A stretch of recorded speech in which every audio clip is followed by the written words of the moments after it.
வருஷத்துக்கு ஒரு படம் அப்படிங்கிற ஒரு ரேட்ல ஹிப்ஹாப் தமிழ் ஆதி ஒவ்வொரு வருஷமும் இந்த மே ஜூன் இந்த டைம்ல வந்து ஒரு படத்தை வந்து ரிலீஸ் பண்ணிடுவாரு. எப்பயுமே வந்து அந்த ஸ்கூல் ஆடியன்ஸ், ஃபேமிலி சென்ட்ரிக்கான ஆடியன்ஸ், இதுதான் அவரோட டார்கெட். ஸோ அந்த விதத்துல போன வருஷம் வீரனுடைய சக்சஸை தொடர்ந்து இந்த வருஷம் ஹிப்ஹாப் தமிழ் ஆதி களமிறங்கி இருக்கிறாரு பிடி சார். ஸோ கார்த்திக் வேணுகோபாலனோட இயக்கத்தில் பிடி சார் அப்படிங்கிற படம் வந்து ரிலீஸ் ஆயிருக்கு. ஸோ ஹிப்ஹாப் தமிழ் ஆதி, காஷ்மீர பர்தேசி, அனிகா சுரேந்திரன், இளவரசு, தேவதர்ஷினி, ஸோ இந்த படத்தில் வந்து நிறைய கதாபாத்திரங்கள் நடிச்சிருக்கிறாங்க. பட் கதாபாத்திரங்களை கையாண்ட விதங்களை பற்றி தான் ஃபர்ஸ்ட் நம்ம டெஃபினட்டாக பேசணும். ஏன்னா கேரக்டர்ஸ் அவ்வளோ இருந்திருந்தாலும் அந்த கேரக்டர்ஸ்களை வந்து பயன்படுத்துறது அப்படிங்கிறது கொஞ்சம் கம்மி அப்படிங்கிற மாதிரி தான் நமக்கு இருக்கு. ஸோ ஃபர்ஸ்ட் ஆஃப் ஆல் நம்ம கதை என்ன அப்படிங்கிறத பார்த்துடலாம். ஸோ ஈரோடு மண்டலத்தில் ஒரு குரூப் ஆஃப் இன்ஸ்டிடியூஷன் இருக்கு. ஸோ அந்த குரூப்ல ஹிப்ஹாப் தமிழ் ஆதி அவர்கள் ஒரு பிடி சாரா ஒர்க் பண்ணிட்டு இருக்காரு. ஸோ அவர் அங்கே ஒரு மேஜிக் வால் அப்படிங்கிற ஒரு விஷயத்தை கிரியேட் பண்றாரு. ஸோ கிரியேட் பண்ண அந்த மேஜிக் வால் சூப்பர் டூப்பர் ஹிட் ஆக அதனை தொடர்ந்து அவருக்கு ஒரு நன்மதிப்பு அந்த இடங்கள் அப்படியே இருக்கு. ஆனால் அதை தாண்டி காலேஜுக்குள்ள, அதாவது அவர் வந்து ஸ்கூல்ல வேலை பார்க்குற அப்படியே பக்கத்தில் ஒரு காலேஜ் இருக்குது, உமன்ஸ் காலேஜ். ஸோ அங்கே வந்து காலேஜில் சில பல பிரச்சனைகள் நடக்குது. ஸோ அந்த பிரச்சனைகள் என்ன, அந்த பிரச்சனைக்கும் இந்த மேஜிக் வாலுக்கும் என்ன சம்பந்தம் இருக்கு, ஸோ இதை தாண்டி அனிகா சுரேந்திரனுக்கு என்ன பிரச்சனை நடக்குது, ஸோ இந்த மாதிரியான விஷயங்களை கனெக்ட் பண்ணி தான் பிடி சார் அப்படிங்கிற படத்தை வந்து நம்மளுடைய கார்த்திக் வேணுகோபாலன் இயக்கியிருக்கிறாரு. இன்னைக்கு இருக்கக்கூடிய டைம் பீரியட்ல இந்த மாதிரியான கதை தேவையா அப்படின்னு கேட்டா ஒரு சில பேர் வேணும் அப்படின்வாங்க, ஒரு சில பேர் ஏன் இந்த மாதிரி கதைகள் அப்படின்ற மாதிரியும் இருக்கு. பட் திஸ் ஸ்டோரி, அதாவது இதை பொறுத்த வரைக்கும் ஒவ்வொரு ஜியோகிராபிக்கல் லொகேஷனை பொறுத்து இந்த கதை வந்து ஏற்றுக்கொள்ளப்படாமல் போகும்.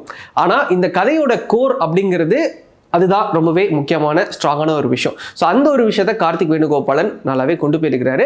என்ன ஒரே ஒரு சின்ன வருத்தமா இருக்கும் அப்படின்னா, படம் வந்து ஃபர்ஸ்ட் ஹாஃப்ல வந்து குழந்தைகளுக்காகவே எக்ஸ்க்ளூசிவா பண்ணியிருப்பாரு. ஃபன்ஃபீல்டான, கமர்ஷியலுக்கான, மசாலாக்கான விஷயங்கள் எல்லாமே ஃபர்ஸ்ட் ஹாஃப்ல வந்து சூப்பராக கொடுத்து முடிச்சுருவாங்க.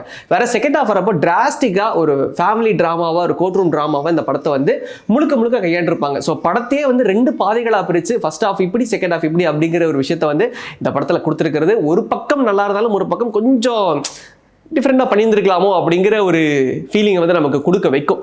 வேலையை விட்டு தூக்கியாச்சு.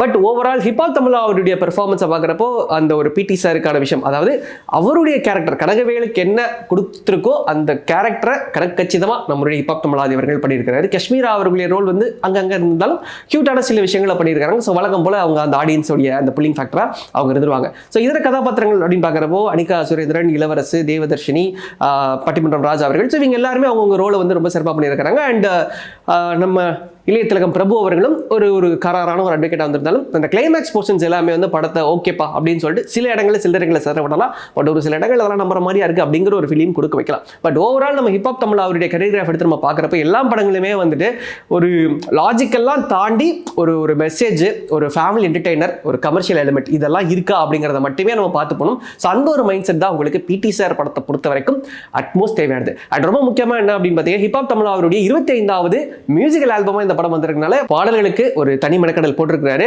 ஆனா செகண்ட் ஹாஃப்ல வந்து பாடல்களுடைய பாதிப்பு எதுவுமே இருந்திருக்க கூடாது அப்படிங்கிறதுக்காக ஃபர்ஸ்ட் ஹாஃப்லேயே பாட்டை பூரா வச்சு முடிச்சிடும் அப்படின்னு சொல்லிட்டு 10 நிமிஷத்துக்கு ஒரு வாட்டி ஒரு பாட்டை வந்து பிளேஸ்மெண்ட் பண்ணியிருக்காங்க.